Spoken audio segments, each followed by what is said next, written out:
My guest today is the president and CEO of Canada Basketball. In 2013, he was the senior director of corporate responsibility at MLSE. In 2015, he also became the head of community affairs, and now he's running the show, leading Canada Basketball on the global stage.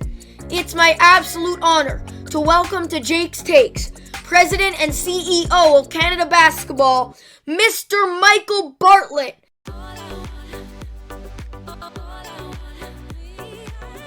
Mr. Bartlett, how you doing today? Doing well, Jake. Thanks for having me, bud. Thank you so much for coming on, and also thank you so much for being so nice to me at the Global Jam tournament. Thanks for being a great global. You were a day one fan of Global Jam, man. We're building that event for guys like you. Thrilled to have you. Yes, we're gonna talk a lot about it in later on. But how's the new year treating you? Yeah, pretty good. We've personally great, and I think from Canada Basketball's perspective, this is the year to prove it. We've done a lot of work to give ourselves, as I keep saying, some uncontested shots this year. We've removed some barriers. We've got some big competitions coming up, but we've got the talent to do it. And I think we've got the coaching to do it. We've got the training system to do it, and plan on giving Canada a lot to cheer about this year. Are you in Toronto? Yeah. Okay, you ready to talk some hoops, Mr. Bartlett? Yeah, you bet. I had the privilege to come to the first Global Jam tournament this past year.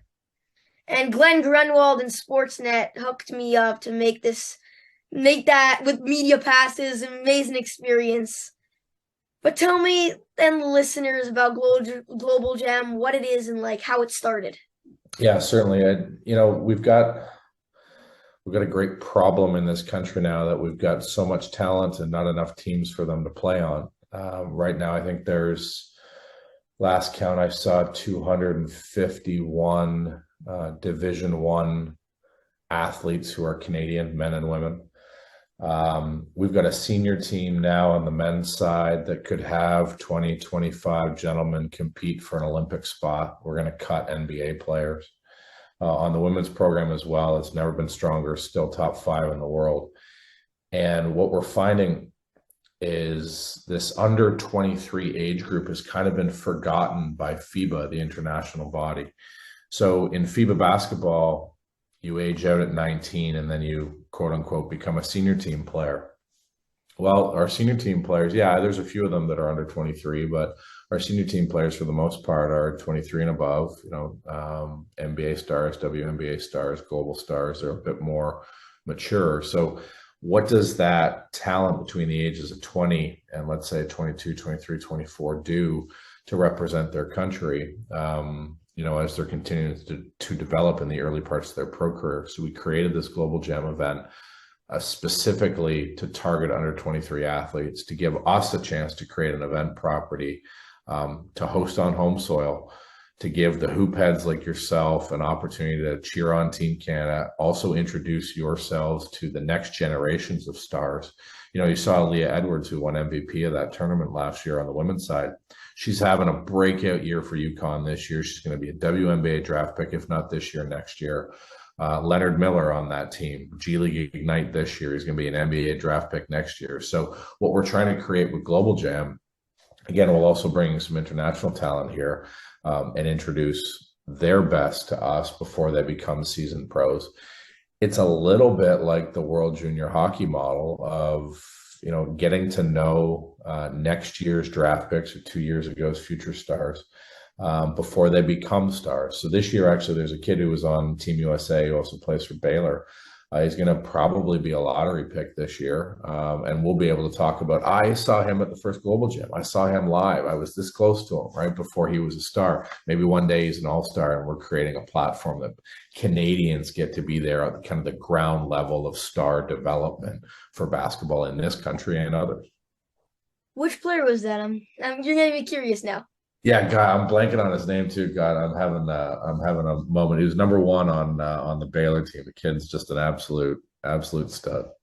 Oh wait, is it 1 second? Keontae George? Yeah, Keontae George. Yeah, that's exactly it. I love Keontae George. He's amazing. Yeah. Honestly, for a first year event though, it was special. It was awesome. Not just the ball. The ball was amazing, and it was extremely competitive games. But I remember some huge names came out and showed their support, like Thunder All Star Shea Gilgeous-Alexander, Scotty Barnes, Masai Ujiri. Like, how important is it to the success of the tournament that these stars come out? Yeah, I think you know what, it was really organic too. We didn't. It's not like we had them on speed dial and begged them to come. You know, they knew that something special was happening in their backyard in Toronto at a time that they were in town and they wanted to support it. So it was great to have them involved. Ultimately, Jake, you know, I'd love for Global Jam to be kind of the amateur version of Summer League. You know, the almost like Summer League North, that you circle it on your calendar if you're a hoop head in this country, or even internationally, you know, something special is happening in Canada every July in and around Summer League. You get a chance maybe to come up to Toronto and then head down to Vegas for the pro version of it. That'd be a real marker of success for us. Speaking of which, when is it going to be this year? Well, we're soon to announce it. It will be July again. I think we're going to push it back a little further into July. We're just working with our friends at Sportsnet right now to find the perfect date. We're planning to announce it very early in February, but in and around that July timeframe for sure. Are you going to try and expand like the teams, or get some more countries to come, or just keep it as it is?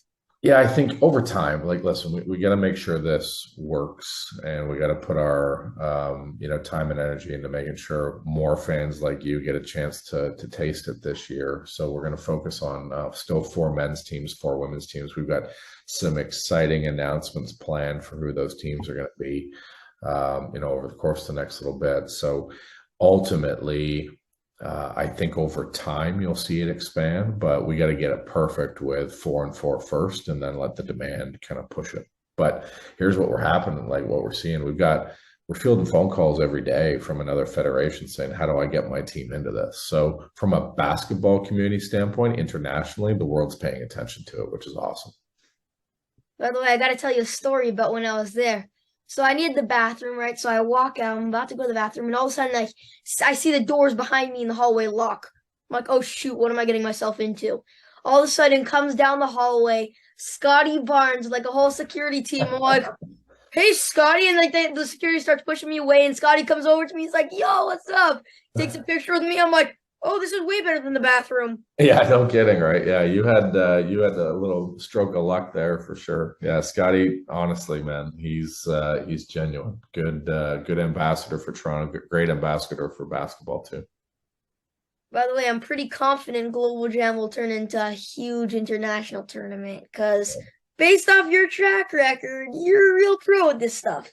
You developed and headed major events, including the 2016 NBA All-Star Weekend, the 2017 NHL Centennial Classic, playoff parties in Maple Leaf Square for the Leafs and the Raptors, and the 2020 NHL Bubble in Toronto. But tell me about Maple Leaf Square and Jurassic Park. Like, was that your idea?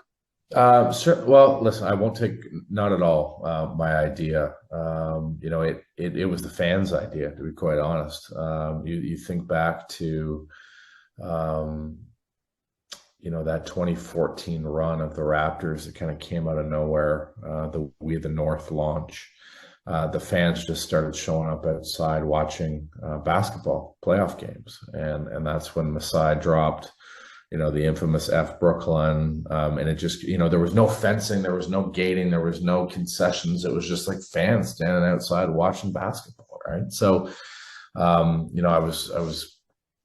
I benefited from being a part of the event team that helped expand it and get it to the point that it turned into. Like, I think some of my favorite moments, at MLSE and quite frankly in sport, were during that Rapid playoff run. And sure, it was a ton of work and it was stressful every night because you got, in round 1, you've got 2,000 fans out there. And by round 4, game 6, when the Raptors clinched it, it felt like there were 100,000 fans out there. There was probably only 20,000, but I've got a video on my phone of the Raptors winning, the fans organically, breaking into "We Are the Champions."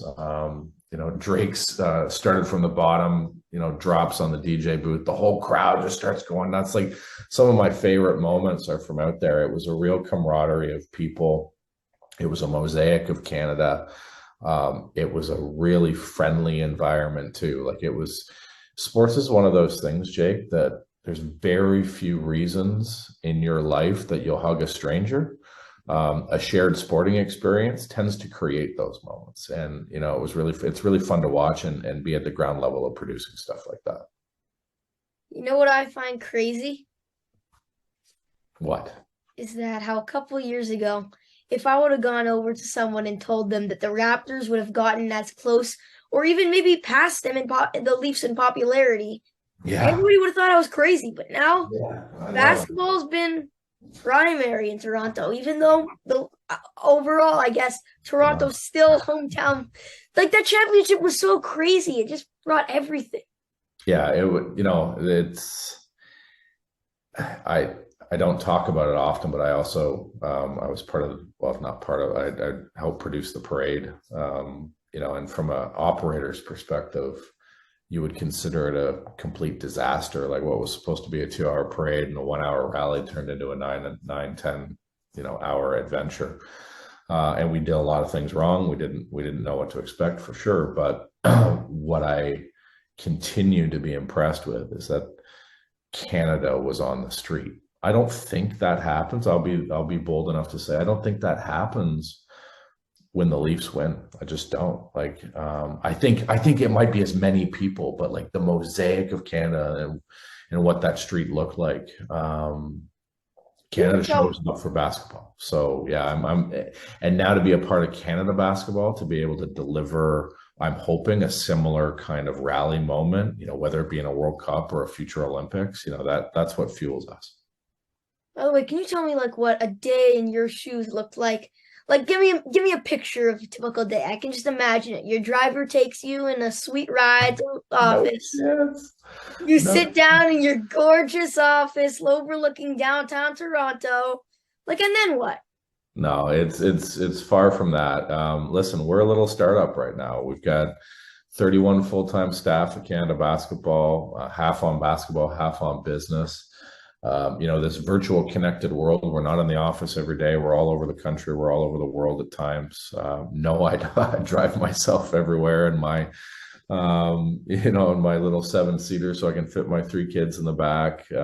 Listen, we're working hard. We're trying to match the hard work of our athletes. We are not a juggernaut yet from a business perspective, but we're turning ourselves into one. We don't have the posh offices that you might imagine, but we've got the big ambitions. And what I recognize is the hard work. We coined a phrase last year: is more basketball is good for Canada, and we want to do the hard work to give Canada more basketball.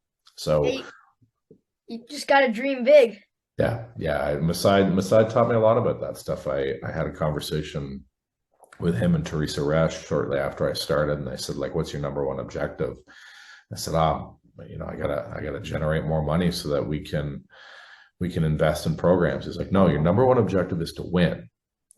The money comes from that. So figure out the correlation there, like what you're going to, do to transform your business so that you can invest in the winning, and then it becomes a cycle. So that's where we're spending our time, and it's paying off right now. So as I mentioned earlier, there's some incredible ball players from Canada in the NBA right now. Shai Gilgeous-Alexander, RJ Barrett, Jamal Murray, Andrew Wiggins just won a championship. Some great rookies in Benedict Mathurin, Shaedon Sharpe. Who do you think is the best Canadian ball player in the NBA right now? Tough question. There's so many. It's really, what I will say is I think we got a chance to walk into, let's call it the World Cup this summer,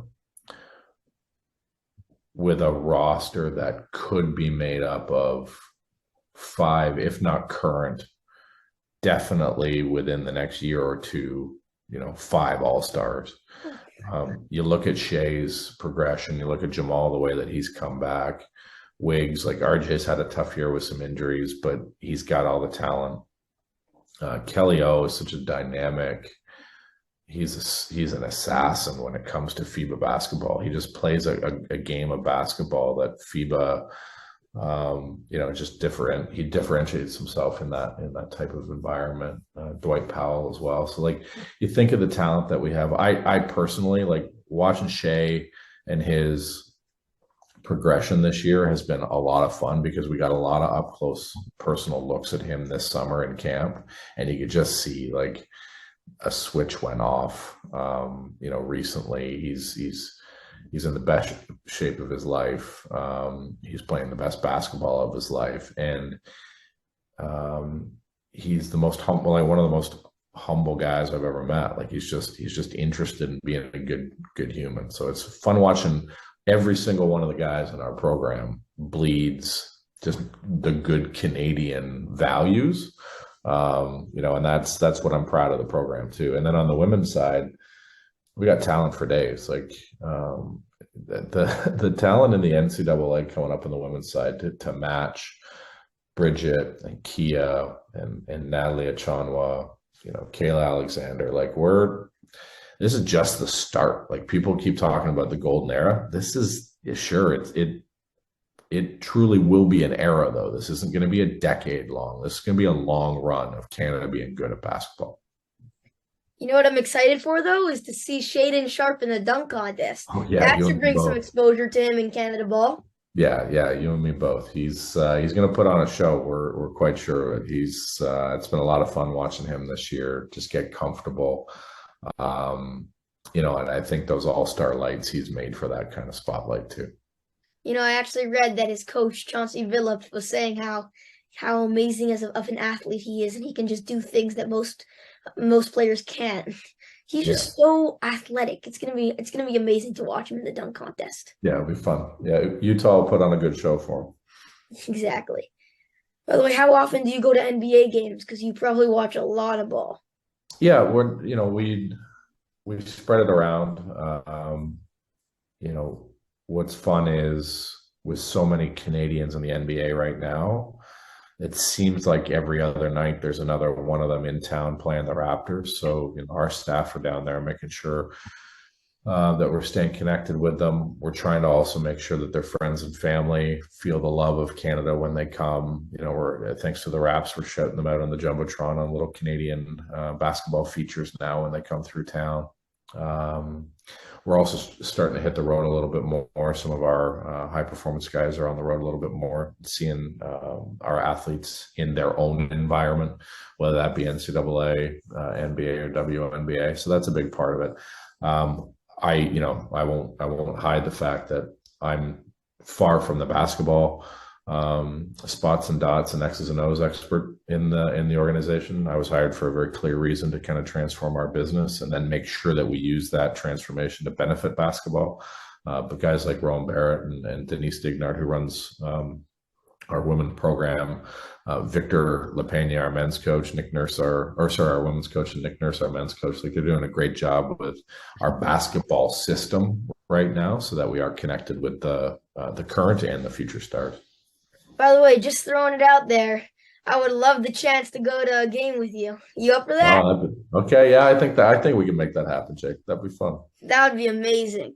By the way, last question, okay? So focusing on the players, this has got to be the time. I mean, I know there's going to be the future, which is also going to be the time for Canadian players in our history. The NBA is filled with a bunch of great Canadian players, like we just said. But I still think many Canadian players get drafted lower than I think they should. Do you still agree that they get overlooked compared to American stars? I don't know that they get overlooked, but I think there is a bias, I'm sure, to the perhaps there's a bias towards the American athlete where the scout has also watched them a bit more in AAU, in high school, or in any of the academies that they've been growing up. The chances are they've had a spotlight on them since the age of 10, 11, 12, where maybe some of our guys and gals aren't getting the spotlight on them until they get to the NCAA, at least from a media and scout perspective. So that might place some of it. It's more of it's not a bias as much as it is a recency effect that you feel like you know that player more because you've seen them more, even though the talent, might be equaled by the Canadian athlete that's up and coming too. So I think over time, though, our job is to shine a pretty bright spotlight on these athletes as they are coming up 10, 11, 12, 13, through our program. An event like Global Jam 2 also puts them on a map. You look at Marcus Carr was one of the stars of Global Jam on the men's side, having a lights out season for him in Texas. We're not taking credit for that, but what we are saying is every time our guys get and our gals get into our program, we want them to be better by the time they leave so that they can be better for their next club that they're playing on, because they don't play for us full time. So if we can aid in their development, that's a big part of our job too. Thank you so much, Mr. Bartlett, for coming on my show. It's been a huge honor. Did you have fun with me today? Yeah, I certainly did, Jake. If I could bottle your energy and take it into the office, we'd be winning medals each and every day. You're a great ambassador for the game, for the country, and love what you're doing, bud. Thank you so much.